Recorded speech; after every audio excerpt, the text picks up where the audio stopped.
we should really talk about some of the history of the quarrels between physicists, natural philosophers, and the church. So we should start with what the narrative of the church is, the Catholic Church in particular. In this case, we'll talk about in this video. Now, the Catholic Church is a very large institution. They operate throughout the second millennia, very politically, and even before that too. They're kind of like a political institution. They have a lot of money, they have a lot of reach, and they're very powerful in their rhetoric. Now, of course, the story in Genesis is that the earth is created in 6 days, God rests on the 7th day, and God gives the earth to humans. God creates all the birds and the bees and the animals and the plants, and then he creates man in his image and presents the earth as the kingdom of mankind. God gives the task of naming the animals to Adam, the first man. So the earth and everything on it was created just for us. Now enter Galileo. Galileo is big into looking at the world around him and trying to figure out stuff about it. He tweaks a telescope that was made by the Dutch and sometimes said is invented by him, but he definitely makes big improvements to this telescope.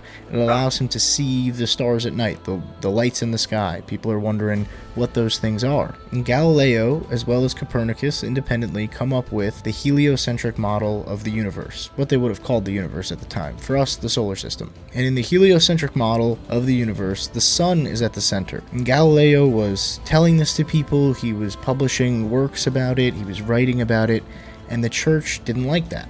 Why didn't they like that? Well, God is supposed to have given the earth to human beings as their kingdom for them to rule over. And now Galileo is guessing that maybe the earth is just this little ball that orbits a much bigger object called the sun. That's actually the big dog in town, so to speak. And this clashes with the church's narrative. It's not as if in Genesis the Bible says God created the earth and then he made the sun to go around it. I think he actually creates the stars and stuff first and then makes the earth. I'm not sure though.